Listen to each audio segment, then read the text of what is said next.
Assalamualaikum warahmatullahi wabarakatuh.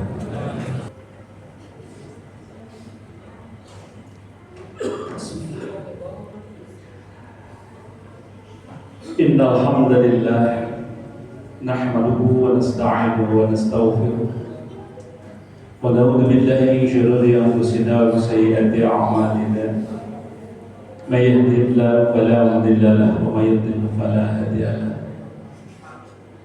Asyhadu an la ilaha illallah wa asyhadu anna Muhammadan abduhu wa rasuluh. Allahumma shalli wa sallim ala Muhammad wa ala ali Muhammad. Amma ba'du fa ya ayyuhan nas usikum wa iyaya bittaqwallahi faqad faza al-muttaqun. Faqad qala Allah ta'ala a'udzu billahi as-sami'il 'alim minasy syaithanir rajim.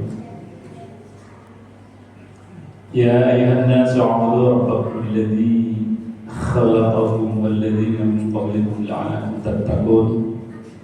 Wa qala aidan ya ayyuhalladzina amanu taqullaha haqqa tuqatih wa la tamutunna illa wa antum muslimun. Al-ayat Subhanallahul azim wa sallallahu Rasul sallallahu alaihi wasallam. Sedang yang berbahagia, bersyukur kita kepada Allah dan jangan pernah berhenti atas nikmat yang Allah amanahkan kepada kita. Dan sewajarnya kita bersyukur kepada Allah yang begitu banyak Allah memberikan nikmat yang begitu dahsyatnya mata tidak bisa melihat, tapi Allah memberikan nikmat tidak terasa yang merasakan adalah badan kita. Maka sewajarnya kita bersyukur kepada Allah Subhanahu wa taala atas nikmat yang Allah berikan kepada kita, yang kecil yang besar, yang terlihat dan yang tersembunyi. Mudah-mudahan dengan nikmat yang Allah berikan setiap hari menambah nilai-nilai amalia kita di hadapan Allah Subhanahu wa taala, dan mudah-mudahan dengan nikmat itu kita makin semangat dalam beribadah kepada Allah Subhanahu wa taala. Salawat serta salam semoga tercurah kepada Nabi kita Muhammad sallallahu alaihi wasallam, kepada keluarganya, sahabatnya, kepada umatnya sampai akhir zaman, dan harapan kita mudah-mudahan yang dulu di tempat yang suci dan mulia ini adalah umat yang terakhir yang diakui sebagai umat Nabi kita Muhammad sallallahu alaihi wasallam. Mengapa demikian? Bisa jadi kita mengaku umat Nabi tapi Nabi tidak menerima kita sebagai umatnya. Mungkin dalam kaifiat beribadahnya jauh dari yang diharapkan. Sedang jemaah yang berbahagia, prolog yang disampaikan kesempatan yang baik ini di bulan ini kita mengingatkan ada 317 yang perlu kita renungkan dan kita lakukan hal-hal yang baik, terutama yang 17 Agustus kita tahu kita bisa menikmati, merasakan bagaimana kita dalam beribadah bisa tentram, tenang. Mungkin orang tua kita, kakek dan sebagainya yang berjuang dulu sehingga orang-orang mengatakan bahwa tanggal 17 Agustus adalah kemerdekaan Republik Indonesia. Yang kedua, 17 rakaat. Ini sangat penting sekali. Sebagai prolog, 17 rakaat ini bukan hanya diucapkan dengan kata-kata, tapi diimplementasikan dengan yang sebenarnya sehingga kita bisa melaksanakan dengan sebaik mungkin. Dan harapan kita setiap kita melaksanakan apa yang Allah perintahkan, inilah nilai di hadapan Yang Maha Kuasa, sehingga semua manusia, orang-orang yang beriman, yang sangat-sangat beruntung di hadapan Allah Subhanahu wa taala, karena kebaikan di dalam Islam kelipatannya sangat sungguh luar biasa dan sangat fantastis. Kalau satu kebaikan kita lakukan kali 10, kali 700, kali wallahu yudha'iful liman yasha, hitung-hitungannya itu sangat sungguh luar biasa. Saya mencoba menghitung bagaimana ketika sholat sendirian di Masjidil Haram itu nilainya sangat luar biasa. Tidak berjamaah, sendiri saja begitu banyak sekali bagaimana kita berjamaah melaksanakan sholat di Masjidil Haram. Bukan hanya puluhan ribuan tapi ratus ribu. Kalau kali sekian hari, kali sekian tahun, itu sangat sungguh luar biasa. sedangkan orang Islam mungkin berbuat salah satu kali, yang ditulis adalah cuma satu. Itu perbedaannya nikmat dalam Islam. Yang ketiga adalah 17 Ramadan. Ini adalah tuntunan kita dalam rangka kegiatan-kegiatan dalam kehidupan di dunia ini mengacu kepada Al-Quran yang diturunkan pada tanggal 17 Ramadan. Sidang Jumat yang berbahagia, di kesempatan yang baik ini tadi sudah disampaikan untuk tema adalah bagaimana memakmurkan masjid. Sebagai referensi awal di dalam hadis Bukhari, hadis yang sahih, mengatakan Nabi dalam sabdanya, ala adullukum, sahabat, kata Nabi, aku kasih tahu semuanya, ala ma yamhullahu bihil khotoya, Allah akan mengampuni semua dosa-dosa kalian, wa yarfa'u bihid darajat, dan Allah akan mengangkat derajat. Kata Nabi, mau? Sahabat berkata atau menjawab, mau ya Rasul. Apa kata Nabi? Sangat sederhana. Nabi katakan, isbagul wudu, sempurnakan wudu. Wudu itu Allah istimewakan di dalam Al-Quran surat 6 Al-Ma'idah, surat Al-An'am ayat yang ke-5. Istimewa itu lain dari yang lain. Kalau sholat diperintahkan kaifiat di dalam Al-Quran tidak dijelaskan secara utuh, tapi dalam hadis. Tapi wudu jelas sekali di dalam Al-Quran. Maka kata Nabi, sempurnakan wudu, isbagul wudu. Begitu Allah istimewakan wudu ini. Kita mau memuliakan, kita mau meramaikan, kita mau memakmurkan masjid, berusaha untuk kita punya wudu. Bahkan kita mau tidur pun diusahakan punya wudu. Manfaatnya banyak sekali.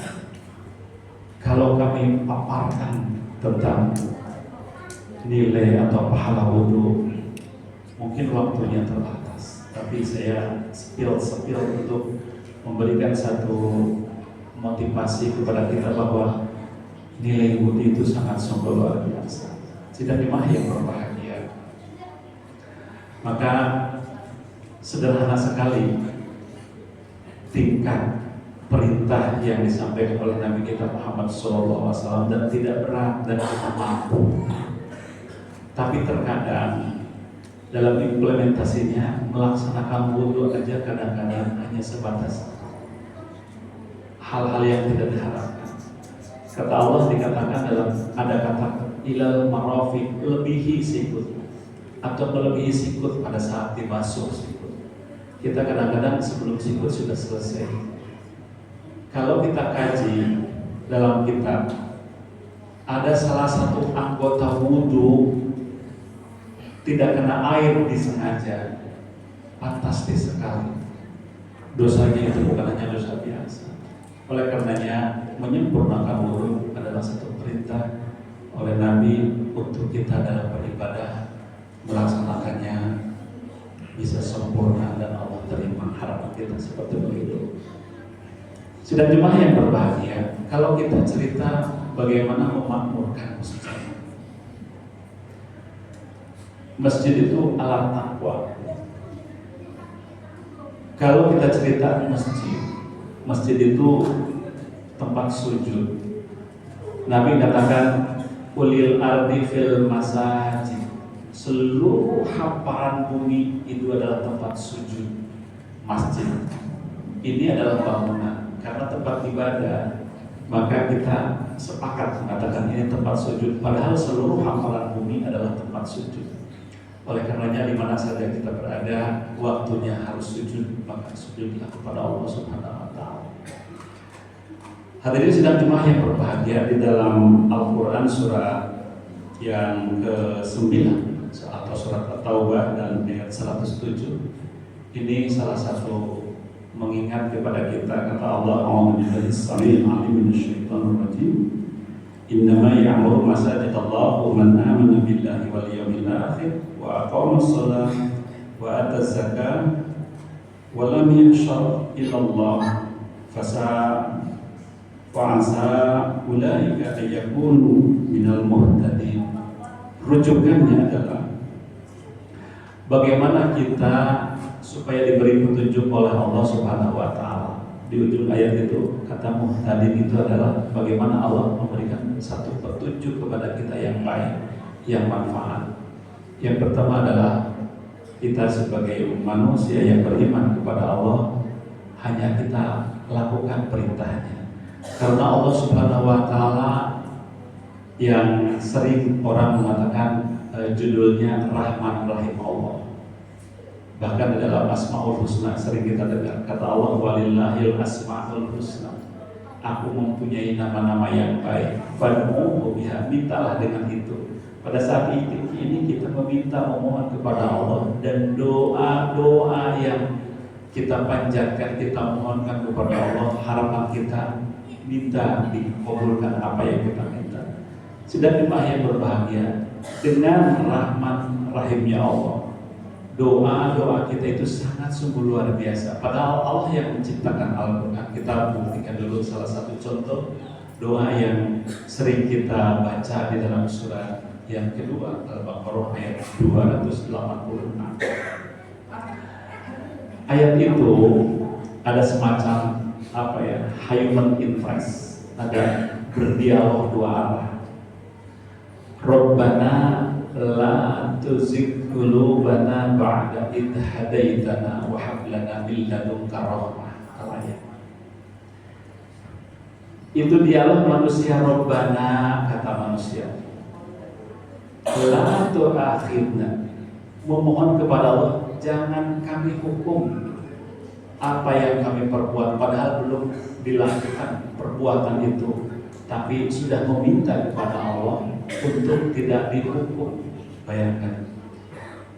Jawab Allah, na'am, baik. Berarti rahimnya Allah itu sangat sungguh luar biasa. Dari ayat yang mulia ini kita yakini bahwa Allah Subhanahu wa taala Maha segala-galanya, terutama dalam permohonan kita.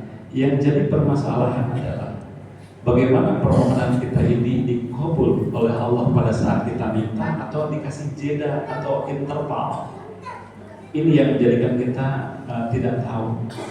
Mungkin saat ini Allah tidak mengabulkan apa yang kita minta.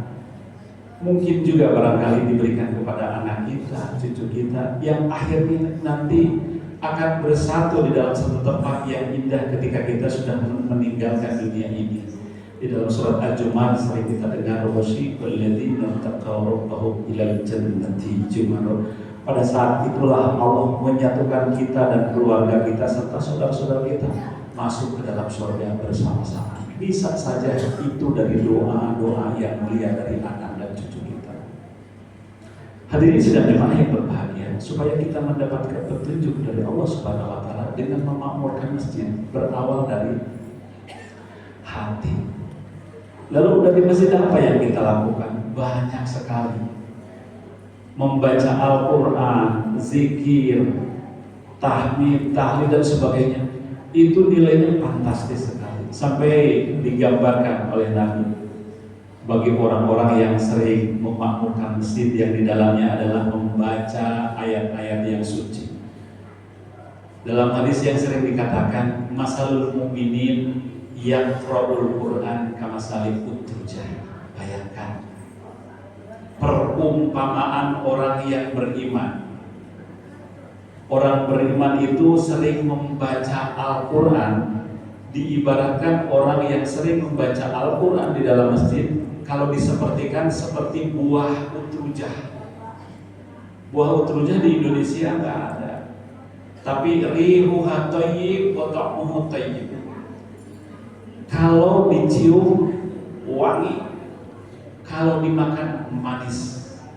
Mungkin namanya utrujah di Indonesia tidak ada, karena yang ada mungkin di Arab. Di Indonesia mungkin adanya durian. tercium wangi, dimakan manis. Nah, ciri-ciri orang yang suka membaca Al-Quran kalau diibaratkan buah adalah buah manis dan wangi. Bila semua yang hadir dan duduk di tempat ini ahli dalam membaca Al-Quran, ini disebut dengan buah muturja sangat sungguh luar biasa. Memakmurkan masjid tidak hanya membaca Al-Quran, tahlil, tahmid, membaca istighfar dan sebagainya. Itu menunjukkan bahwa kita adalah cinta kepada Allah. Kami membuat referensi dalam surah, mengingatkan dalam surat yang ke-9 ayat 18 dan ayat 107, serta dalam surat Al-Jin ayat 18, juga di dalam surat An-Nur ayat 36-37 tentang bagaimana orang-orang yang memakmurkan masjid. Mungkin kalau secara rinci tidak perlu kita satu persatu dijelaskan, karena kita yakin bagaimana cara memakmurkan masjid itu banyak manfaatnya baik untuk kita ataupun keluarga kita. Karena pesan Allah itu kita jangan pernah lupakan. Apa pesan Allah? Jagalah kamu, keluarga kamu dari api neraka.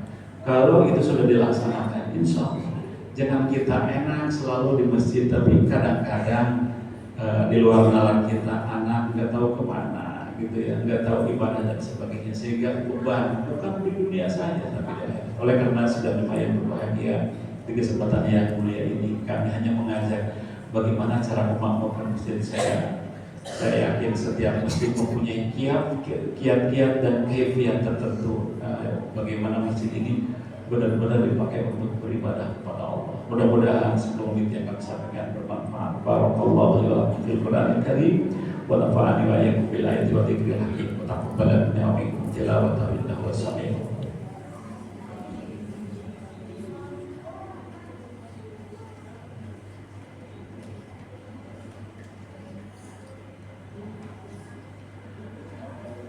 Alhamdulillah Rabbil Alamin wa bihi nasta'inu ala umuri dunya waddin. Salatu wassalamu ala Rasulillah wa ala alihi wa wala. Inna Allaha wa malaikatahu yusholluna 'alan nabi ya ayyuhalladzina amanu shollu 'alaihi wa sallimu taslima. Allahumma shalli ala sayyidina Muhammad wa ali sayyidina Muhammad. Hadirin sidang yang berbahagia, khutbah kedua ini mari kita bersama memohon berdoa agar kita dimasuki termasuk orang-orang yang memakmurkan masjid, sehingga cintanya Allah. Karena syarat masuk surga itu adalah dua: satu, rahmat Allah; yang kedua, yang sering kita adalah mengharapkan dari Nabi kita yang disebut dengan syafaat dengan izin Allah. Hanya dua yang bisa membuat kita masuk ke dalam surga. Mudah-mudahan di antara kita, antara dua itu membuat kita masuk ke dalam surga Allah Subhanahu wa Ta'ala. Doa yang kita panjatkan kesempatan yang baik ini, yang pertama adalah untuk ibu bapak kita yang sudah dipanggil oleh Allah yang lebih dulu. Kita tidak tahu di dalam surat seperti apa, tapi sudah dijelaskan di dalam surat 40 ayat ke-46 bagaimana orang-orang yang di dalam kubur itu.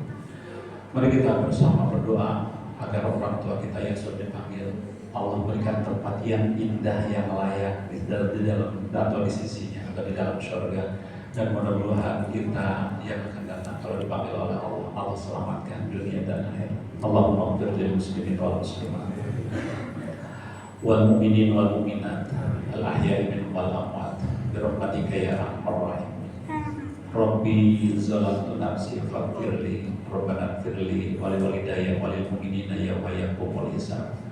Rabbana zalamna anfusana wa illam taghfir lana wa tarhamna lanakunanna minal khasirin. Allahumma hatim lana bil Islam wa hatim lana bil iman wa hatim lana bi husnil khatimah.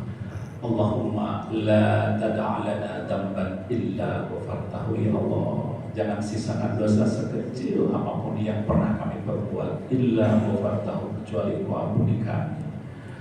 Rabbana srif 'anna adzab jahannam inna adzabaha kana gharuman innaha sa'at mustaqarrun. Ya Allah, jangan siksa kami karena hilaf dan salah.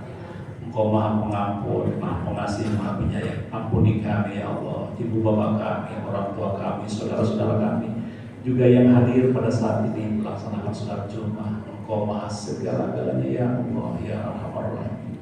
Rabbana zalamna anfusana wa illam taghfir lana wa tarhamna lanakunanna minal khasirin. Ya Allah, kami sadar begitu banyak dan sering melakukan zalim terhadap diri, terhadap keluarga, terhadap anak, bahkan terhadap istri pun kami. Ya Allah, ya Rahman Rahim. Di siang yang penuh berkah ini kami memohon ampuni kami semuanya ya Rabbal Alamin. Rabbana hab lana min azwajina wa dzurriyyatina qurrata a'yun waj'alna lil muttaqina imama. Ya Allah, Engkau amanahkan kepada kami putra-putri generasi yang akan datang. Jadikan anak-anak kami anak yang soleh-solehah ya Allah. Berikan rezeki yang banyak, yang halal, yang barokah dalam taat kepada-Mu ya Allah. Mudahkan segala urusannya baik dunia maupun akhirat ya Arhamar Rahimin. Rabbana atina fid dunya hasanah wa fil akhirati hasanah wa qina adzabannar. Ibadallah.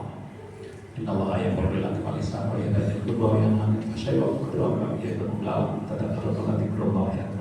Insyaallah.